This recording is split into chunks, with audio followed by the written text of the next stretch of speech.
From Firstfruit Messengers to global witness, every move of God begins with a whisper. Not to the masses, but to one. One man, one woman. One voice crying in the wilderness. And when that voice comes from the throne, it carries weight, fire, and divine authority that echoes into the nations. This is how Zion spreads. This is how the scrolls go global. Not through marketing, but through manifestation. And I looked, and lo, a Lamb stood on Mount Zion, and with him 144,000, having his Father's name written in their foreheads. Revelation chapter 14 verse 1. It always starts with a firstfruit company. Sons sealed with identity. Rulers birthed in fire. Voices purified in the wilderness of rejection, testing, and divine encounter. Firstfruit messengers are not famous, they're faithful. They don't need stages. They don't need crowds. They don't need applause. They live for one thing, to speak what they see. To release what they've been given. To be a voice, whether heard by 10 or 10,000. Because they know, when the message is from the throne, it multiplies. One voice becomes many. One son says, "You shall not see death." Another son across the world hears it, and believes.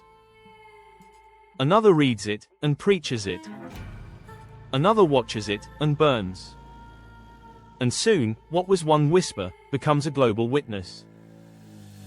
And this gospel of the kingdom shall be preached in all the world for a witness unto all nations, and then shall the end come. Matthew chapter 24 verse 14, this isn't the gospel of good behavior. This isn't the gospel of survival. This is the gospel of the kingdom, the gospel that unveils eternal sonship, resurrection life, and Zion authority. The elect are echoing the same word. You'll find them in Kenya, India, South Africa, Florida, Canada. Sons and daughters who've never met, yet who speak the same mysteries because they've heard the same voice. This is the proof we are no longer waiting on revival.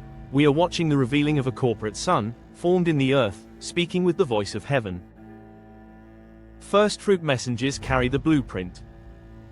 They don't just preach the word, they become it. They reveal the architecture of Zion. They unveil the end of the grave. They declare the rise of immortal sons. They manifest what religion only theorized. And now, they are being multiplied. Not by flesh. Not by ambition. But by the spirit of adoption calling sons into fullness. This book is one of those echoes. If you're reading this, you've already been impacted by one of those voices. You've stepped into a scroll that didn't originate with man. You've caught a word that didn't come from earth. And now the same fire is getting in you. You're not just reading a message, you're becoming a messenger. A final word. The voice of one is never just one. It is the seed of a movement. It is the spark of a fire that cannot be quenched. It is the sound that shakes nations and raises sons. You are not a spectator. You are not just a student. You are part of the Firstfruit company, and your voice is next.